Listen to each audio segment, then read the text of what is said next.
تو کہہ دو اس کا مسکن قادیہ ہے، ظہور مہدی آخر زمان ہے،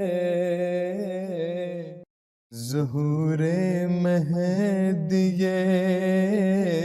آخر زمان ہے۔ اللہ تعالیٰ کی یہ سنت ہے کہ جس کو وہ معمور بنانا چاہتا ہے اس کے دل میں بچپن ہی سے اپنی محبت ودیت کر دیتا ہے۔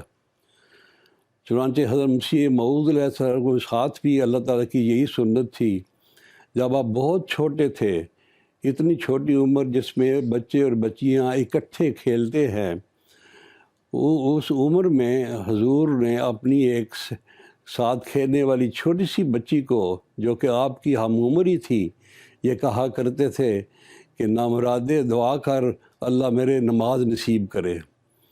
اس سے پتہ لگتا ہے کہ اتنی چھوٹی عمر میں آپ کے دل میں محبت الہی جاگزین تھی خدا کے فضل سے۔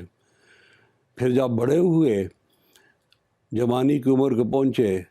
ایسی عمر جس میں عام طور پر نوجوان اپنے روزگار کی تلاش میں مارے مارے پھرتے ہیں، جب اس عمر میں تھی تو ایک بڑے افسر نے یا کسی رئیس نے آپ کے والد صاحب سے آ کے کہا، وہ اکثر آیا کرتا تھا، ان سے ملا کرتا تھا، وہ کہنے لگا کہ میں نے آپ کا بڑا لڑکا تو دیکھا ہوا ہے، لیکن سنا ہے آپ کا ایک چھوٹا بیٹا بھی ہے، وہ تو ہم نے کبھی نہیں دیکھا۔ تو آپ کے والد صاحب نے کہا کہ اگر اسے دیکھنا ہے تو مسجد میں چلے جاؤ، وہ وہاں ہوگا، وہ تو مسیتڑ ہے۔ مسیت اردو میں مسجد کو کہتے ہیں، اور مسیتڑ کے میں نے وہ شخص جو ہر وقت مسجد میں رہتا ہے، وہیں عبادت کرتا ہے، دعائیں کرتا رہتا ہے۔ اور پھر ایک دفعہ ایک سکھ زمیندار کو آپ کے والد صاحب نے یہ پیغام دے کر حضور کے پاس بھیجا کہ انہیں جا کر میری طرف سے یہ پیغام دیں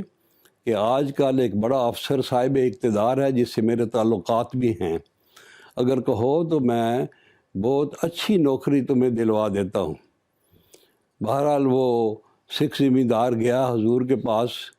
اور کہا کہ آپ کے والد صاحب نے یہ پیغام مجھے دیا ہے کہ آپ تک پہنچاؤں کہ آج کل ایک بڑا افسر ہے صاحب اقتدار اور میرے اس سے تعلقات ہیں، اگر کہو تو میں بڑی اچھی نوکری آپ کو دلوا سکتا ہوں۔ پھر اس سکھ زمیندار نے اپنی طرف سے بھی کہا کہ موقع بڑا اچھا ہے، اس کو ضائع نہ ہونے دیں۔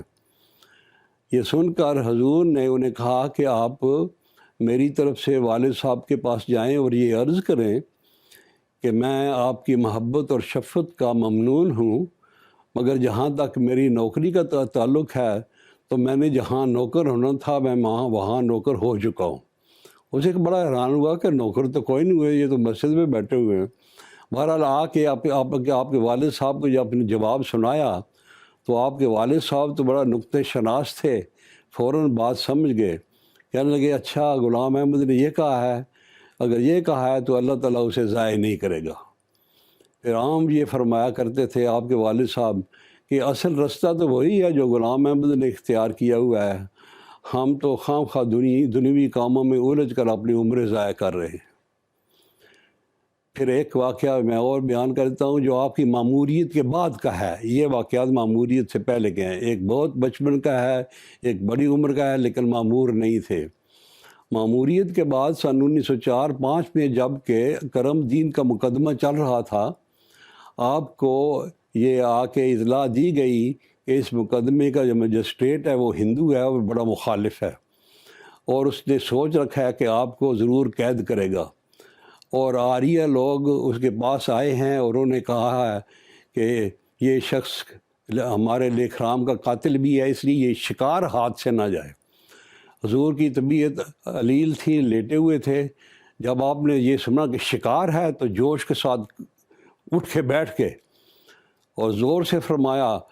کہ یہ خدا کے شیر پر ہاتھ تو ڈال کر دیکھے، اور آپ کی آواز اس قدر بلند ہو گئی کہ کمرے سے باہر بھی لوگ چونک اٹھے اور انہوں نے یہ بات سنی۔ پھر حضور نے فرمایا کہ میں کیا کروں، میں نے تو بہت اللہ تعالیٰ کے سامنے پیش کیا ہے کہ میں تیرے دین کی خاطر اپنے ہاتھوں اور پاؤں میں لوہا پہننے کے لیے تیار ہوں، لیکن خدا کہتا ہے نہیں، میں تمہیں ہر ذلت سے بچاؤں گا اور اس مقدمے میں بھی بری کروں گا۔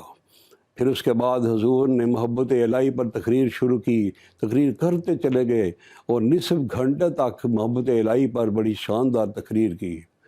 تو یہ ہے حضرت مسیح موعود علیہ السلام کی محبت الہی کے مختصر پر چند واقعات۔